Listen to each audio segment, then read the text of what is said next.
She was electrifying, erratic, and completely unique. The blues was not the only genre that Janis Joplin sang. On stage, she bled them. Even her fans were unaware of the chaos that lay beyond the whiskey-soaked smile and gravel-soaked voice. When her death at the age of 27 made headlines, everyone assumed it was just another rock tragedy. However, the official autopsy, something even more disturbing, was whispered. One hotel room, one last call, a void that left more questions than it resolved. We're delving into the odd, murky elements that are concealed within the pages of Joplin's autopsy report in this video. Long-buried facts underlying the myths. The legend is not consistent with the actual story. The site of death is where it all begins. Janis Joplin was discovered dead in room 105 of the Landmark Motor Hotel in Hollywood, California, early on October 4, 1970. Her road manager uncovered the finding after becoming alarmed when she did not appear for a planned recording session. He discovered a scene that will plague the music industry. Joplin's body lay face down on the floor next to her bed, without any overt indications of trauma. Her death signaled the sudden demise of one of rock's strongest and most unfiltered vocals. There were subtle yet telling elements in the room itself: commonplace objects, spare change, a fresh pack of cigarettes, and the key to her room were strewn all around her. These indicated that she had just returned from a quick visit to the vending machine in the hotel's front lobby. The tragedy had a terrifying ordinariness because it was the type of routine task. She had not anticipated death at the end of the night. There was no frenzied behavior prior to her last moments, as evidenced by the fact that her personal makeup was left on the dresser. There were no indications of a struggle, break-in, or bodily harm, despite the subsequently alleged presence of paraphernalia at the scene. There were no indications of violence or panic in the room, and the bed had not been disturbed. These are some of the hints that supported the terrible theory that one of the most daring musicians had died alone, leading the coroner to conclude that the overdose had most likely occurred quietly and alone. The way this particular setting contrasts with Joplin's public persona is what makes it so unsettling. She was erratic and electrifying on stage, a lady whose pain seemed to burst from her with every note. She was silent when she died. Another kind of story, one of stillness, was told by the hotel room's loneliness. Perhaps she persevered for a long time despite the glaring spotlight and the cries of her voice. More than just the location of Janis Joplin's death, room 105 will be ingrained in rock legend as the place where a generation's vitality lost one of its most vocal voices. However, the lab data presented a different tale than the room did, that made her last dose much more unsettling than everyone initially thought. Results of toxicology. What many had suspected was confirmed by the official autopsy report. Janis Joplin passed away due to an H-mine.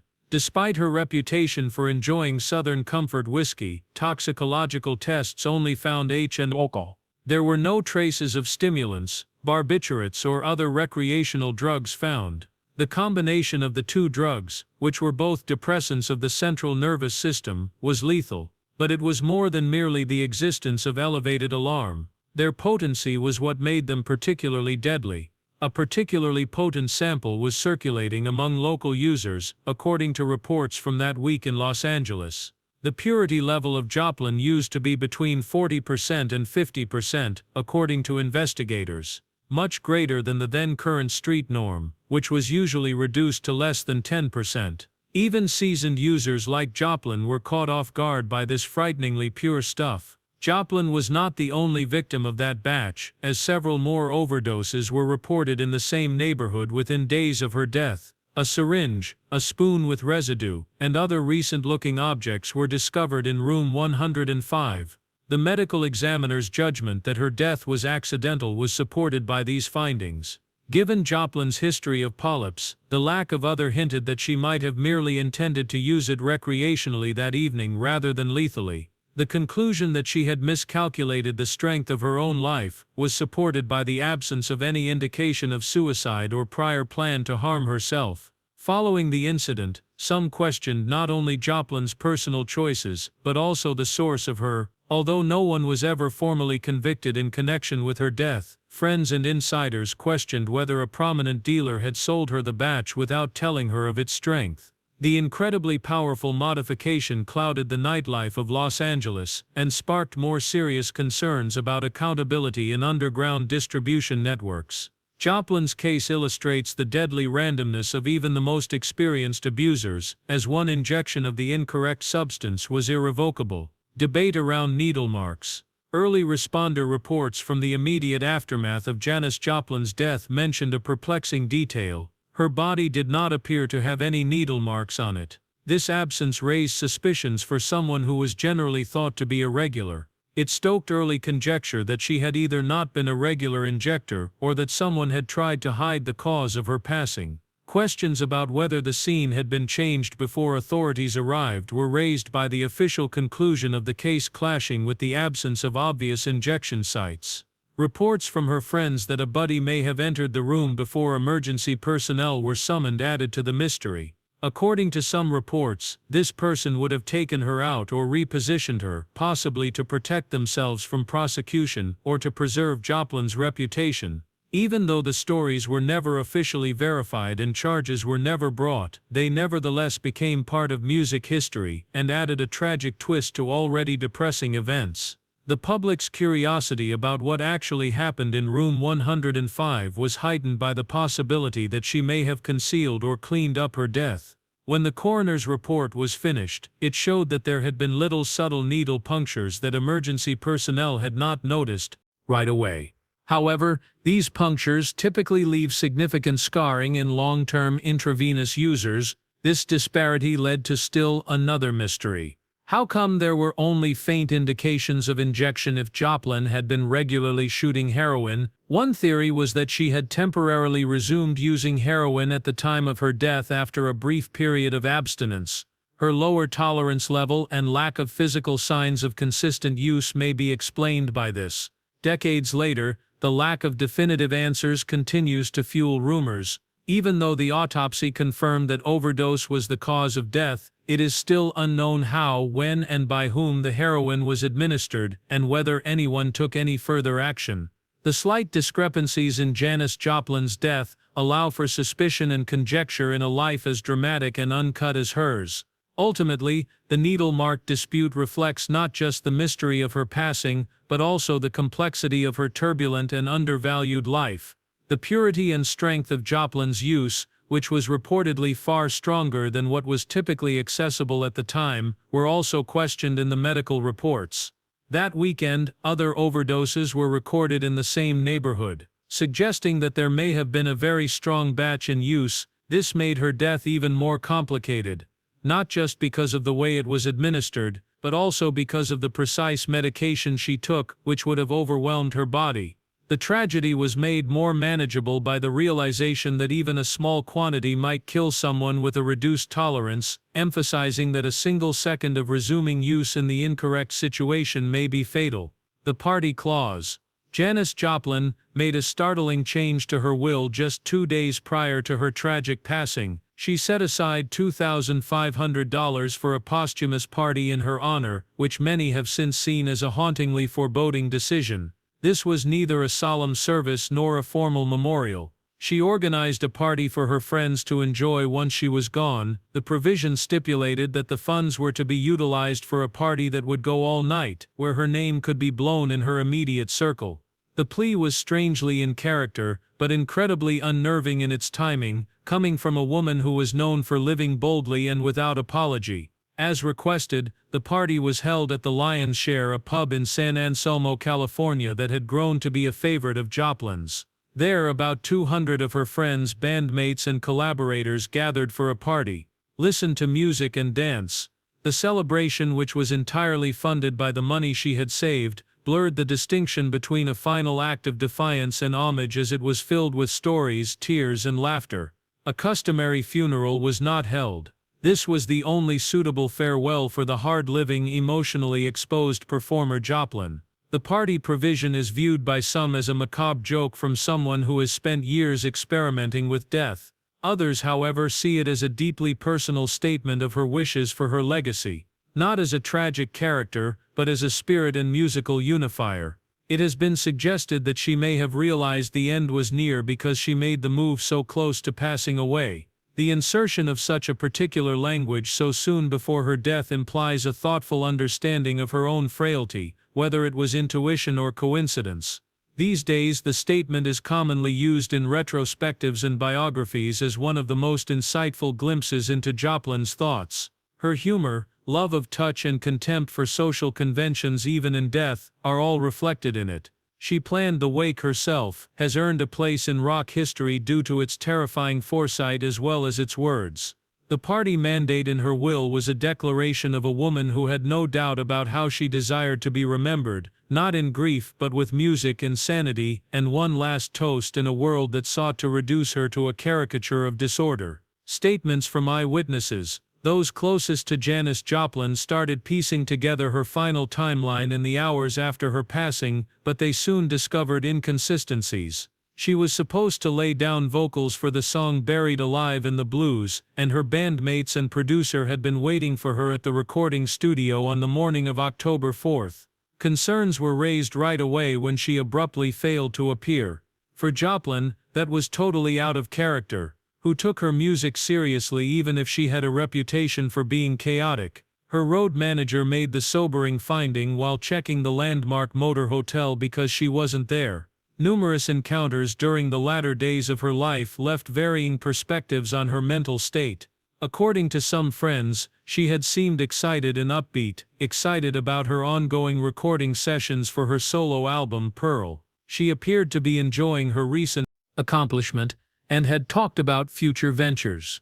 Other people recalled a completely different Janis, one who was lonely, withdrawn, and perhaps emotionally spent. Whether Joplin was emotionally sensitive or simply caught off guard by a highly poisonous dose of these two conflicting versions has been the subject of decades of controversy. The last person known to talk to Joplin was her road manager, John Cook. Late on the evening of October 3rd, she called them. She sounded good in his rendition. Her remarks and tone didn't convey any signs of discomfort or unusual behavior. She was cited as stating that she would return to her room after going out for cigarettes. That seemingly innocuous conversation is now a chilly last detail. It's possible that she was unaware that she was just a few hours away from a fatal overdose. Her death is made all the more sudden and unbelievable by the fact that there is no frantic behavior, no missed calls, and no outward signs of concern over her passing. One is still left wondering what precisely happened in Joplin's final hours due to these conflicting stories and chronological inconsistencies. Did she simply fall victim to a lethal medicine batch at the wrong time, or was there something else going on underneath, either emotionally or otherwise? Eyewitness testimony's contradictions demonstrated how hard it was to understand someone like Joplin, whose life was constantly balancing between fleeting moments of happiness and depressing hopelessness. In the end, her death left those closest to her a lasting mystery in addition to a gap in the studio. Janis herself provided contradictory recollections notwithstanding the opinions of those closest to her, who might have displayed the most obvious indications of what she was actually struggling with on national television.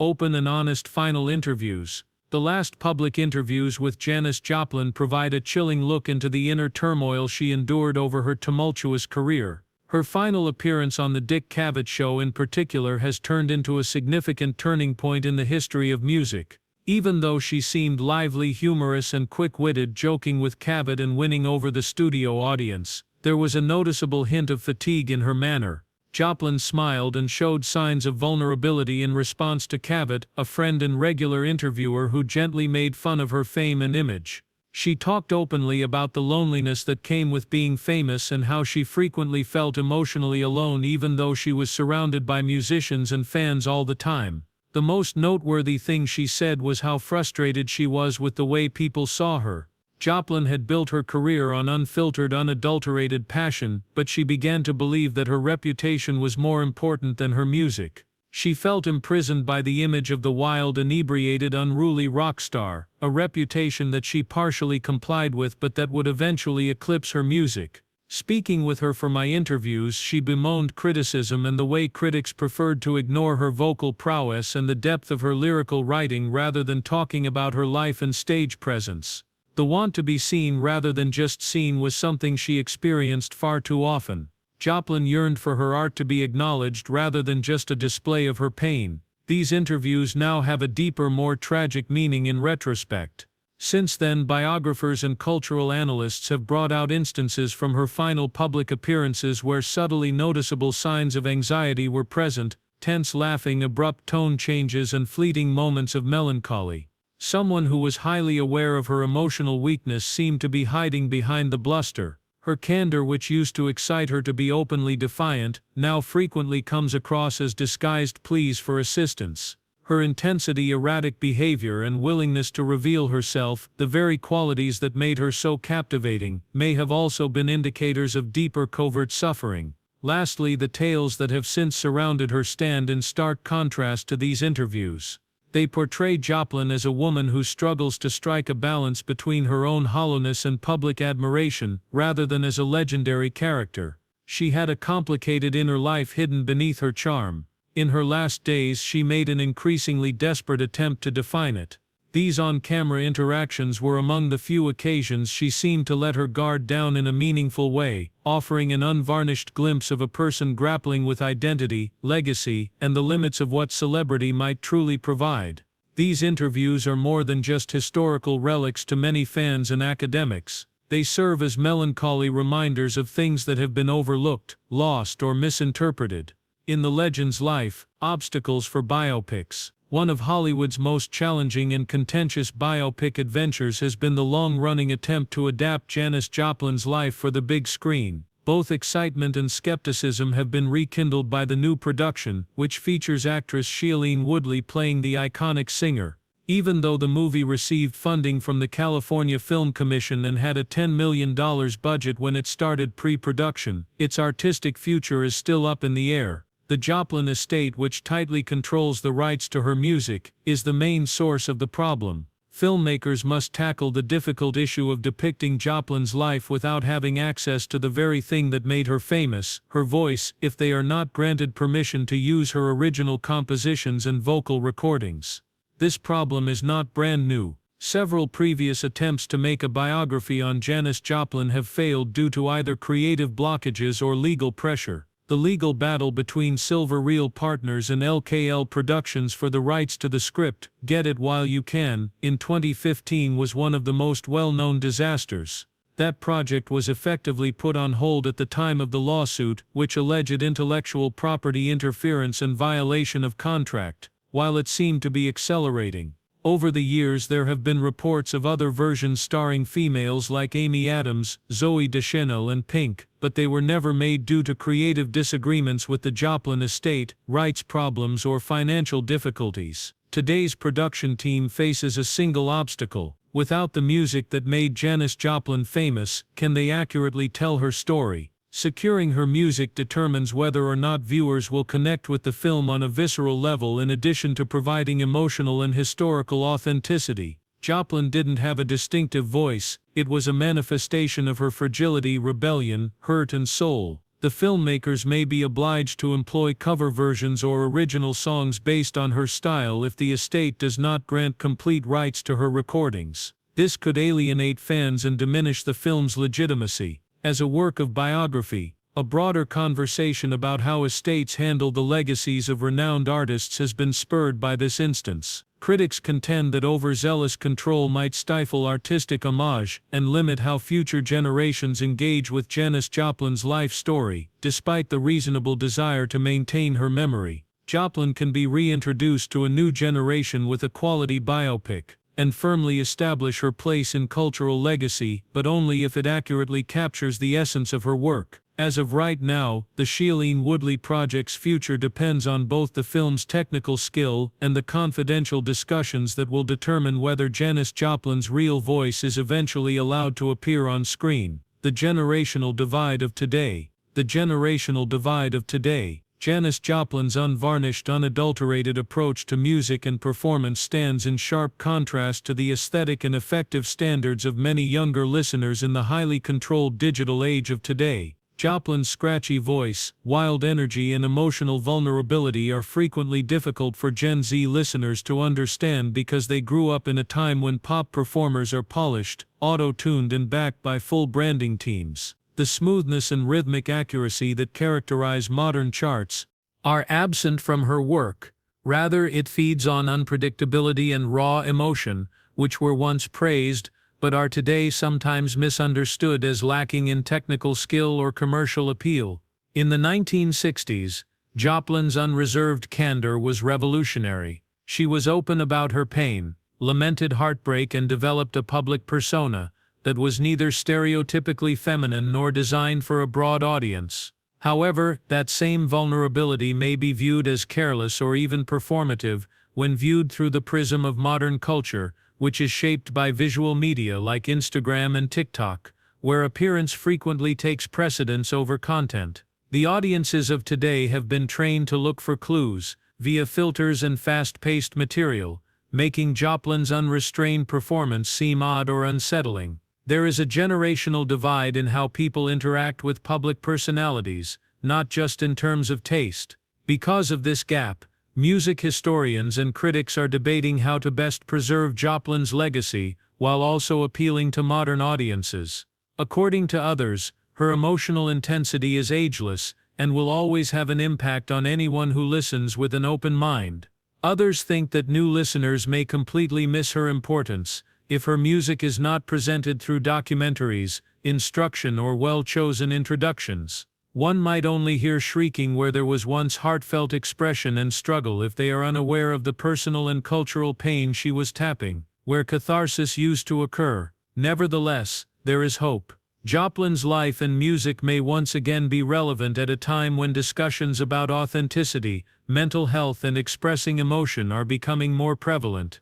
Young admirers who are yearning for authenticity in an otherwise manufactured environment may find solace in her capacity to be honest in public, to question beauty standards, and to sing a song with unadulterated emotion rather than technical skill. However, it will take work to bridge the divide through thoughtful reintroductions, well-made biopics and platforms that are prepared to appreciate the beauty of flaws. Until then, Janis Joplin's voice is ageless yet out of sync, a sound from a different era that is only waiting to be heard correctly. The tomb of Bessie Smith. Only a few weeks prior to her passing, Janis Joplin co-funded a gravestone for blues legend Bessie Smith, one of the most moving and significant events of her life. Following a terrible car accident in 1937, Smith, one of the most significant vocalists of the early 20th century, was laid to rest in a Philadelphia cemetery without a memorial. Her ultimate resting site was forgotten and neglected due to racial and economic injustices, notwithstanding her influence on American music. This injustice severely troubled Joplin, who saw Smith as a spiritual and artistic mentor. Joplin paid for the headstone that would ultimately provide the great singer with a fitting grave by collaborating with Juanita Green, a woman who had known Smith and had previously worked for her family. Bessie Smith was more than just a musical inspiration for Joplin, she was vital. Joplin took comfort in the melancholy, soulful blues that Smith had recorded decades before when she was a young estranged white girl growing up in conservative Texas. She frequently talked about feeling like a misfit, and few other artists were able to connect with her on the same level as Smith's unvarnished, unadulterated portrayal of suffering, joy and adversity. Joplin was more than just envious of Smith's voice, she could relate to it. As evidence of how much blues culture shaped her identity, she once stated that she wanted to be the first white black lady. Joplin saw a blueprint for living and singing without compromise in Smith's defiance of social conventions and her unrelenting inventiveness. Not only was the monument a tribute to a hero, it also inscribed, "The greatest blues singer in the world will never stop singing." It was a declaration of Joplin's own principles and her dedication to honoring individuals who were disregarded, marginalized or pushed aside. Joplin fought to be a voice for people who felt invisible and frequently supported outsiders throughout her own life. It wasn't charity or a publicity stunt to pay for Bessie Smith's monument. It was an expression of support for another woman who had endured hardship, discrimination and public misinterpretation because of her artistic endeavors. It was essentially Joplin's way of saying thank you to Smith for paving the way both musically and spiritually. This act of memory is now regarded as possibly the most admirable and eloquent deed of Joplin's brief but noteworthy life. It demonstrates the tenacity of her convictions and her resolve to prevent significant stories from going underground, either literally or figuratively. Even though Joplin embodied the excesses of the counterculture of the 1960s, scenes like this show a woman who was devoted to legacy and the truth. By making references to Bessie Smith, Janis Joplin was not only paying homage to the past, but also announcing how the music industry and society at large ought to respect its pioneers. It is among her most enduring deeds of generosity and contributes to the emotional impact of her own legacy. Although Janis paid tribute to the lost voices of the past, a darker trend that still plagues the music industry today would soon reverberate through her own experience. The legacy of the 27 Club. When Janis Joplin her away at the age of 27, she joined an eerie and famous club of musicians and artists who also passed away at that age. This group has since been dubbed the 27 Club. Joplin's membership in this unofficial society, which also includes Jim Morrison, Jimi Hendrix, Kurt Cobain and Amy Winehouse, has sparked decades of conjecture, mythologizing and study. Both fans and cultural critics have been captivated by the notion that so many innovative minds died at the same age, leading to ideas that range from psychological tipping points to numerological coincidence. For Joplin, whose ascent to stardom was both rapid and overpowering, the number 27 began to represent a terrible threshold that she was unable to transcend.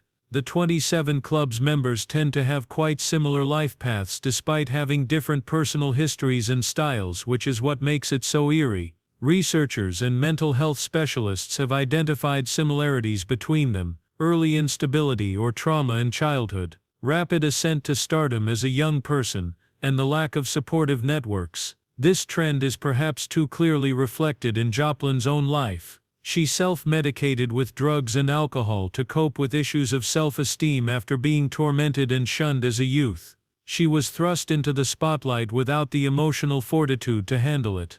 Her public persona was praised for its edginess and abandonment, much like the others. Her inner suffering was hidden or unfathomable until it was too late. These developments have sparked important conversations about how the music business and the larger entertainment complex should protect up-and-coming musicians. The same system that capitalizes on their unadulterated talent and spirit of lawlessness, according to critics, all too frequently fails to provide appropriate mental health care or mentorship.